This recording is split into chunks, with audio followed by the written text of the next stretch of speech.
추풍이 부니까 어떻게 한다고요? 염락, 낙엽이 지고. 그러니까 행복과 불행은 어디에서 형태된다? 한 몸에서 형태된다. 한 몸에서. 사랑했기 때문에 괴롭다. 그렇죠? 사랑 안 했으면 괴로울 것도 없겠죠. 그렇게 한 몸에서 어떻게 지금 실현되어서 진행되고 있는가를 관찰하는 학문이 사실은 이 오행학이에요. 결국.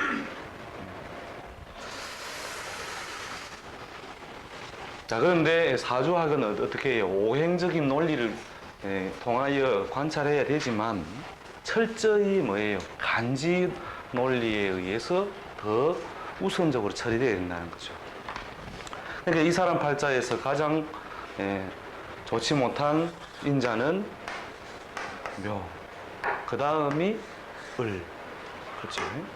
그 다음이 사유축을 방해하는 해, 미, 이렇게 보는 거예요. 알겠죠? 그 해는 오행적으로 보면 수니까 대충 금수가 좋으니까 안 좋습니까? 근데 좋기는 좋은데 억수로 고생하면 좋다니까요. 알겠죠? 돈을 따묻는데 밤새 아파가 따묻는 게 있고 뒷판에 말이에요. 뒷판에 그냥 괜히 잠 일찍 자고 뭐 너희끼리 고스톱 철학하고 뒷판에 일나가지고 맨 막판 설거지판 할 때 똘똘마리판 할 때에 그때 매판 은기가 그냥 싹 다 따먹는 게 있고 그러니까 벌어도 성공을 하되 어떻게 고생해가 한다는 거예요. 지금 그러면 유가만 아니고 다른 글자라면 저 나쁜 글자가 해가 안 되죠. 그렇죠. 바로. 그래서 오행적으로는 이것이 희신인데 오행적으로 좋단 말이에요. 분명히 좋은데 계해대운도 좋았겠냐 이거죠. 근데 이 계해대운의 발복을 큰 발복이라 쓰지 않고 여기에 발복을 써놨다는 거예요. 뭐냐? 고생하면서 따먹다는 거예요. 고생하면서. 알겠죠? 그래서 똑같이 오행적 희기를 수로 봐서는 안 되고 뭐로 해요?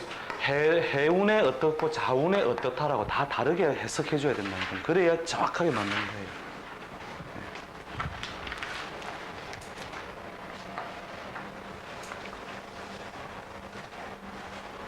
자, 오행 개념하고 간지 개념하고 차이 느끼겠죠?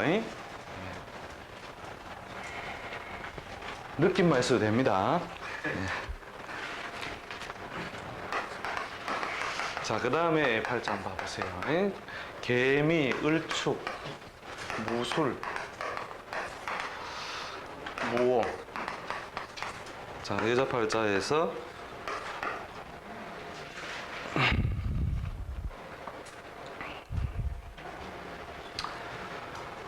대운이 흘러가는 거 봐볼까요? 여자니까 을축 다음에 뭐죠? 병인, 정묘,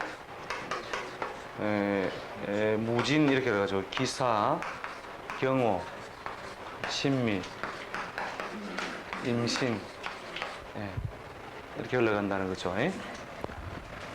병인, 정묘, 무진, 기사, 경호, 신미, 임신 이렇게 흘러가는데 팔자의 관성은 어느 게 관성이죠? 을목이 관성이 되죠. 그죠? 을목이 관성인데 을목이 어디 위에 앉아 있어요? 축에 앉아 있죠. 그럼 을목은 살아있는 나무다, 죽은 나무다. 살아있는 나무와 같은데 한겨울 섣달에 앉아 있음으로써 위축이 되어 있다, 위축이 안 되어 있다. 위축되어 있죠. 그죠? 위축이 되어 있으니까 어떻게 되더라고요. 기본적으로 그 이상적인 인연을 만나기에 여러 가지 방해 요소가 있는 거죠. 거기에 어떻다고요? 이 관성을 쳐다보는 비견, 급제 이렇게 육친상으로 뭐예요? 나누어 가지려고 하는 존재가 너무 많더라. 너무 많으니까 어떻다고요? 너무 많으니까 자기가 열심히 애를 써야 남편이 얻어지겠죠. 그죠? 그런데 병인정묘는 애석하게도 소년 유년에 지나가 버렸고 목이 세력을 가지는 임묘진 봄에 봄에 지나가 버렸고, 그 다음에 사오미 남방운에 을목이 움직이긴 움직이죠, 그죠? 남방 불기운이 들어오니까 을목이 활발히 움직이는데, 이 경호대운쯤에 어디라고 해요? 을목은 어디에 장생? 어저께 수업 들어보신 분은 뭡니까? 어디에? 요 경우는 이제 기본적으로는 뭐 경쟁 속인데, 결국 이 그림 보라 했죠, 이 그림. 이 그림이 뭐냐면, 내가 있는 환경, 그 다음에 배우자 요소인데, 배우자 요소가 어디에 시 영향을 많이 받는다 했죠. 그 시에 있는 인자와 인연이 되는데, 오생, 거기 보면 말띠 나오죠, 그죠? 47살에 말띠와 결혼해서는 결국 소실이나 다름없음. 그는 뭐예요? 관성을 애워서 하고 있는 비겁이 너무 많으니까 서방을 빼앗아 먹으려고 하는 인자가 너무 강하다.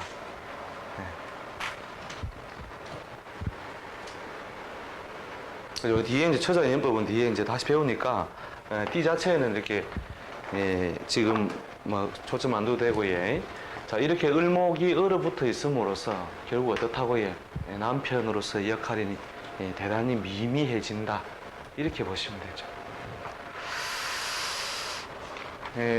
이거 말고도 뒤에 샘플은 12운성을 적용하는 샘플들은 뒤에 다시 다 여러 번 모아가 나옵니다. 그때 쭉 보면서 연습하면 되니까 12운성 요소에 의해 적용되는 걸 잘 봐두시라는 거죠.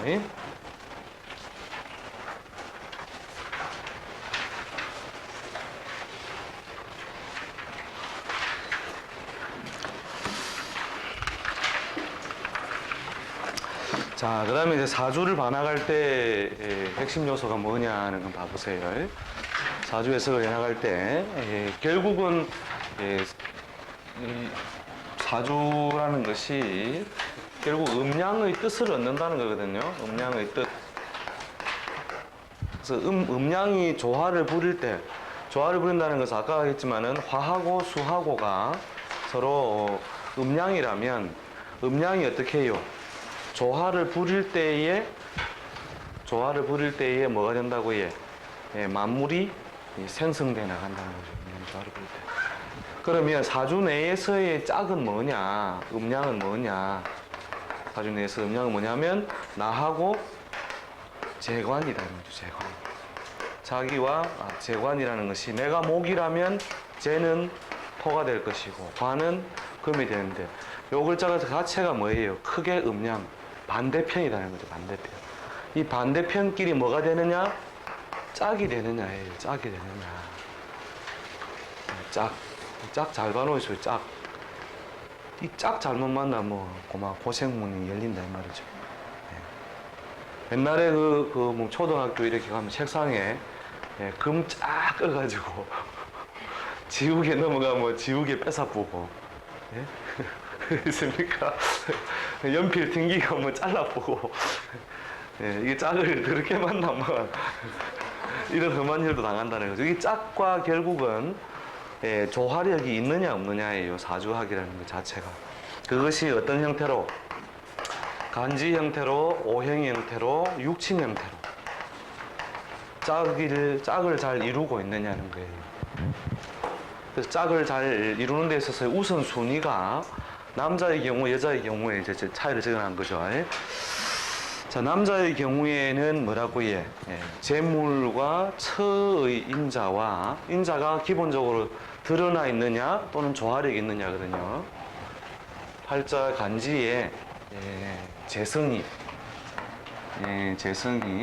이미 있는데 오가 팔자에 드러나 있다면, 요 둘이는 기본적으로 뭐예요? 오행적으로 수에 속하고 화에 속하고, 육친적으로 어떻게 들어가요? 육친적으로 볼 때는 정제가 되죠. 정제. 오가 정제.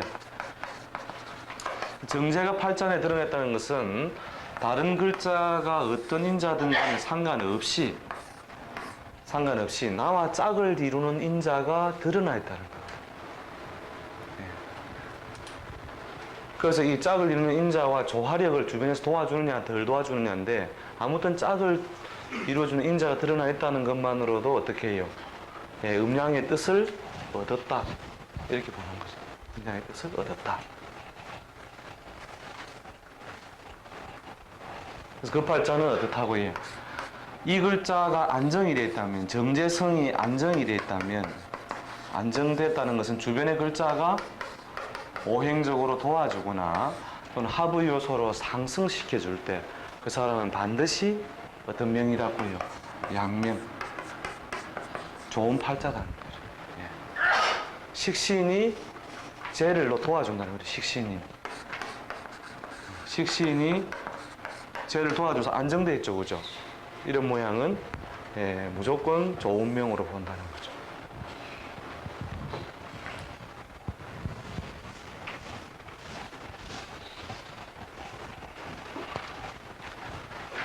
남자는 죽을 때까지 품이 있고 우아하게 살다 죽으려면 품속에 뭘 품어야 됩니까?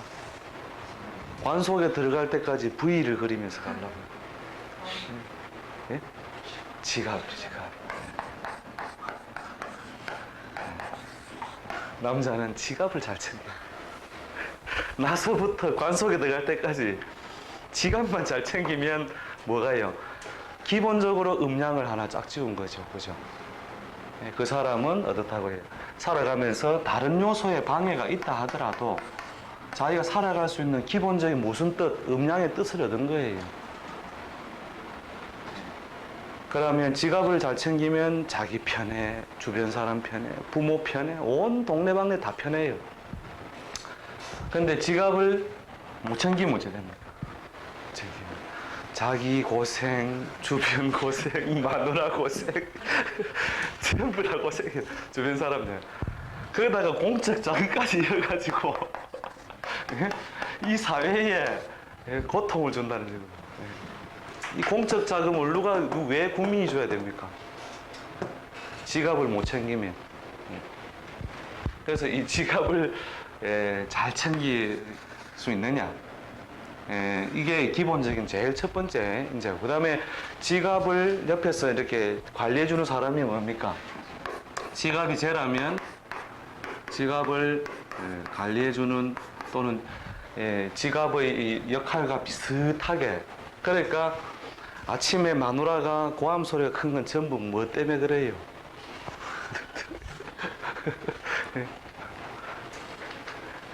그래서 항상 이 지갑의 흐름대로 부인도 움직인다는 거예요. 그러니까 머시마가 지갑이 즐거우면 부인도 이상하게 즐거워한다니까요. 근데 지갑이 추우면 옆에서 피곤하게 만드는 거 같이 그래프가 거의 흡사하게 흘러간다고 보면 됩니다. 재와 처. 그래서 이 재와 처가 기본적으로 팔자에 안정된 형태가 되어 있으면 그것은 양명이라고 보는 거죠. 자, 그 다음에 지갑의 별이나 처의 별이 뚜렷하지 않다 하더라도 그럼 지갑만 있으면 사느냐? 그럼 지갑 없으면 어떡하냐? 지갑 대신이 다른 거도 있어야 된다 이 말이죠. 그게 뭐냐? 남자가 지갑을 뺐는데 지갑 안에 현금이 없다. 그때는 뭘 빼야 돼요? 좋은 명함을 하나 탁 주면 아 그러십니까? 명함. 이 명함이란 말은 무슨 뜻이죠? 말 그대로 조직 사회든 관운이라는 거죠. 관운. 하다못해 그 안에서 유리창을 닦아도 기와집에서 근무합니다. 기와집에서 근무합니다. 청기와라고 하죠. 그게 명함이 뭐를 대용한다고요? 지갑을 대용하는 거예요.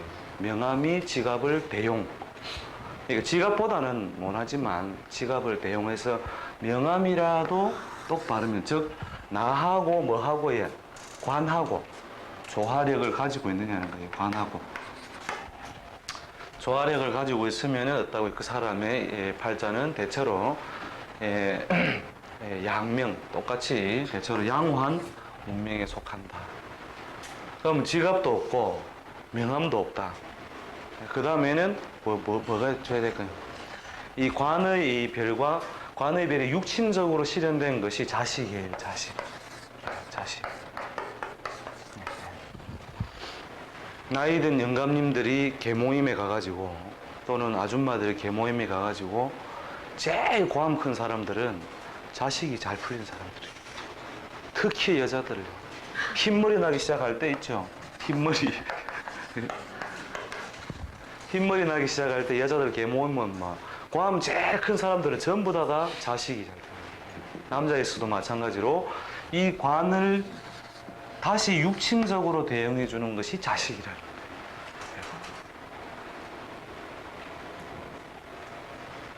근데 이것도 안 된다. 이것도 안 되면 네 번째는 있진 않았지만 식신상관이라도 명랑해야 돼요. 식신상관. 식신상관에서는 뭐예요? 재능의 별. 재능의 별. 그 다음에 기본 의식주의 별이죠. 그죠? 의식주. 그러니까 지갑별도 약하고 명함별도 약하고 자식별도 약하면 어떻게 해야 돼요? 죽을 때까지 밥숟가락 놓지 않을 뭔가 재주는 있어야 된다는 거예요. 그 재주의 별이 가수하고 가수. 가수 중에서 지갑별이 있는 사람은 어떻게 돼요? 노래를 부르면 히트를 친다 못 친다? 히트 치죠. 근데 지갑별이 약해가지고 한때 운에서 왔다가도 싹 빠져나가 버리고 그 다음에 명함이라는 것은 뭐예요? 방송 출연, 전국 무대. 이것도 팔자에 기본적으로 잘 드러나 있지 못해가지고 한때 떴다가 가버리고 자식들도 애먹이고 골통이 되었다가도 맨 마지막에 뭐예요? 끝까지 노래는 계속돼야 된다. 그러면 어떻게 돼요? 자기가 기본적으로 자기 생애에 살아갈 수 있는 기본적인 수단은 가지고 있는 것이라는 거죠. 그래서 우선적으로 사주를 봐 나갈 때 뭐부터 봐나라고 해요? 지갑, 명함, 자식, 재산 이런 식으로 봐나가는 거죠. 이 중에 한 개만 잘생겨도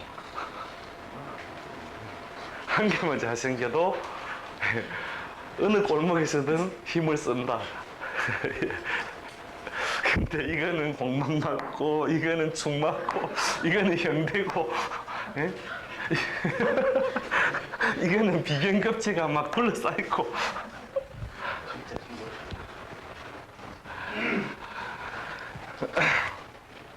그래서 그 형태에 따라서 인생이 그대로 펼쳐지는 거예요. 짝은 뭐예요? 이것이 첫 번째 짝, 두 번째 짝, 세 번째 짝이라는 거죠.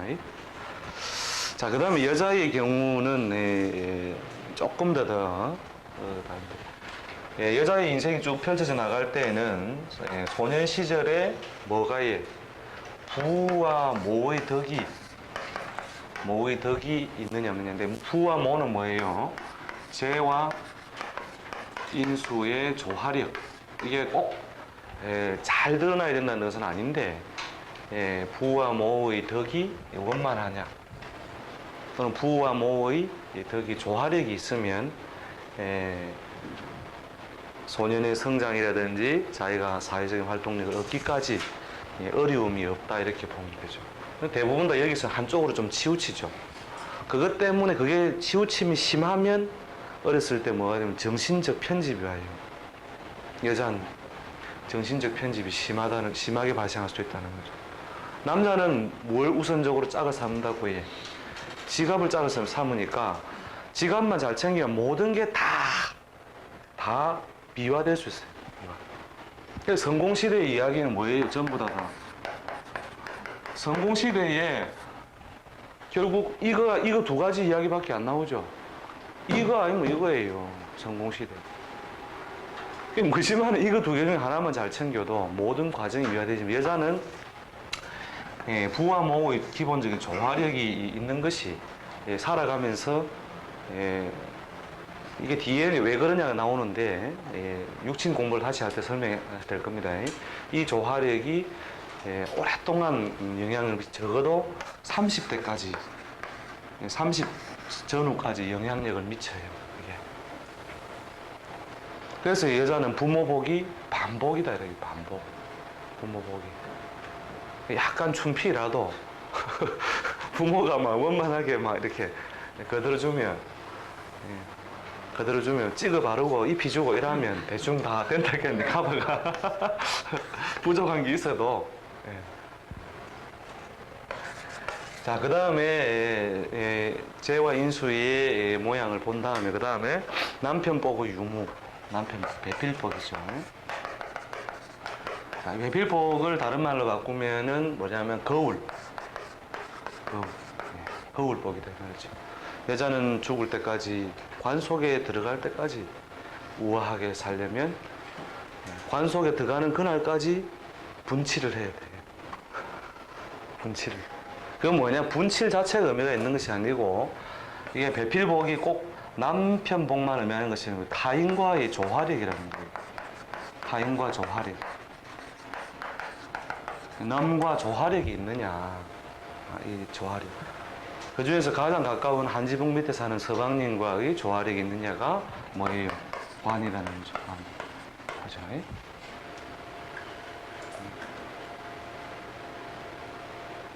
근데 이런 조화력이 약하면 어쩝니까? 막 때를 패면서 막 이 새끼야 이러면서 너 애비도 내 속을 뒤집더니 하면서 니 맞이도 내를 그러면 실합니다. 영등포 뒷골목을 가면서 제가 실화를 봤어요. 아를 뺏기가고 씻기면서 궁디를 때리면서 뭐라 하냐면 니 애비도 니처럼 속썩이네 니도 그러네 이러면서 이 배필복. 자, 그 다음에 자식덕. 이게 자식덕이 뭐예요? 육친적으로 식신상관이죠. 식신상관. 자, 위에서 재인했고 아버지 인수, 아버지 재성, 인수 모성, 그 다음에 관성 식상. 그죠? 그래서 자식이 대체로 유정하고 뭡니까? 사회적인 현달이 있느냐 없느냐. 그래서 뭡니까? 서방은 꼴도 보기 싫은데 내가 때문에 안 삽니까? 그 뭐냐면 식상이 예쁘니까 이거는 마음에 든다거든요. 이걸 생각하자니 어떻게 한다고 거울을 버릴 수가 없고 그래서 이 식상의 반쯤 되는 짝의 어떤 요소가 되냐고요. 그러니까 식상은 어디에 있는 거죠? 나하고 물이 지어 있는 것쯤 되죠. 나하고 물이 지어 있는 거. 내가 목이라면 문턱쯤 돼요. 여기 문턱쯤. 그래서 이게 음양을 다 갖춘 건 아닌데 음양을 갖출 수 있는 인자로서의 어떤 일종의 보상이죠. 보상. 일종의 보상이니까 어떻다고 이렇게 재관 이게 약할 때에 그 다음에 식상. 그 다음에 이것조차도 조화력이 없을 때 뭐냐면 재성이 유력한 재물복이 했죠. 재물덕의 유무 이래놨죠.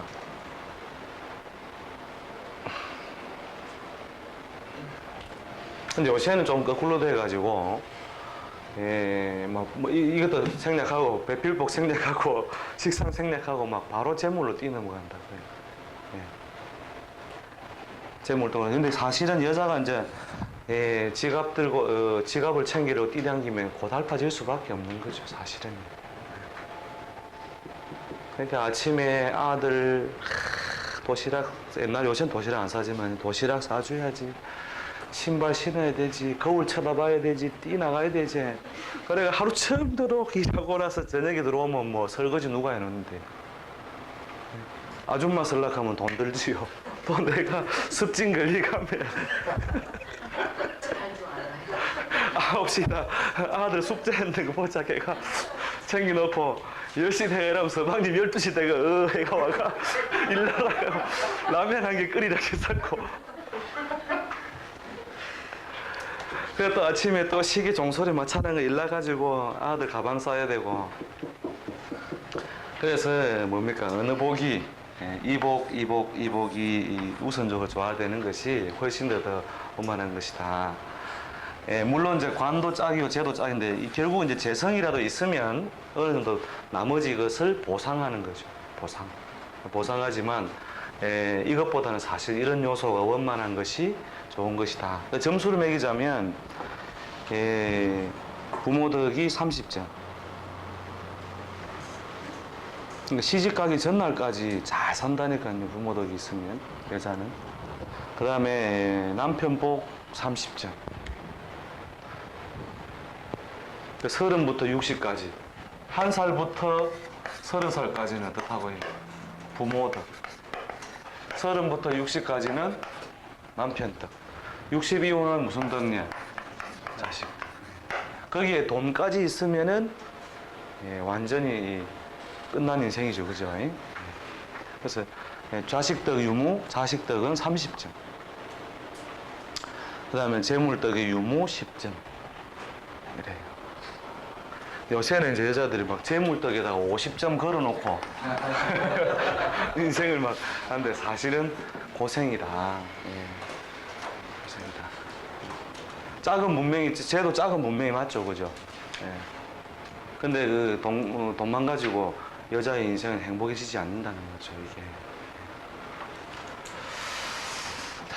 그래서 그 사주 해석을 해나갈 때 어느 걸 우선적으로 보라고 해. 예, 저런 요소를 먼저 우선적으로 봐서, 예, 요게 잘 채워졌는가, 이게 잘 채워졌는가 봐서, 요런 요소가 기본적으로 잘 채워져 있다면, 예, 팔자의 양명, 좋은 운명으로 봐도 좋다는 거죠. 예. 예, 아니면은 막 이것저것 다 두고, 남자를 보는 논리하고 똑같이 볼 수도 있어요. 이때 이 명함은 관성에 속하는 것이고, 관성은 것이고, 남편이 되죠, 그죠? 남편. 그러니까 예, 배우자 덕이라도 요 남자와 똑같은 요소로 요렇게도 짝을 이루고 있으면 대체로 예, 팔자가 조화력을 가진 팔자가 된다. 이렇게 보시면 됩니다. 그래서 요것만 차근차근 점검해 나가면 사주 해석이 굉장히 쉬워져요. 예, 사주 해석이 쉬워집니다.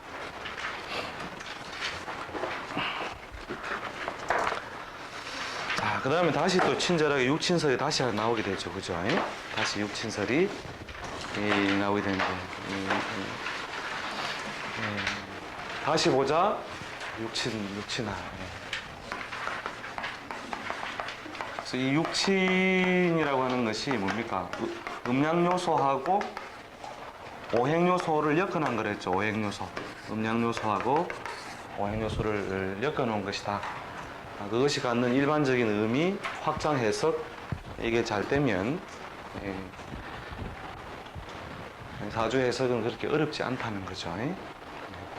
자, 시기적으로 봐서 이제 바꿔 쓰는 육친의 논리를 한번 잘 봐보세요. 전에 한번 다뤄본 건데, 앞부분에서 그 좌표 논리 하면서 했었죠. 좌표하고 시기적으로 쪼개보는 방법에서 전부 다 했는데, 다시 제가 눈에 더 이제 구체적으로 익히시라고 한 번 더 해놓은 겁니다. 자, 육친에서 비견, 소년기의 육친법 하는 거 봐보세요. 소년기의 육친법. 대체로 어려서부터 한 20살 전후까지 영향을 준 시기. 그리고 이 시기는 뭐냐면, 팔자 내에 연에 있는 것도 마찬가지고, 월에 있는 요소도 참작하고, 예. 그 다음에 대운에 어떻다고, 예. 첫째 대운, 둘째 대운. 즉, 연령적으로 약 20세 전후까지 영향을 주는 인자로 보고, 저때 나타난 비견급제는 뭐냐? 성장, 그 다음에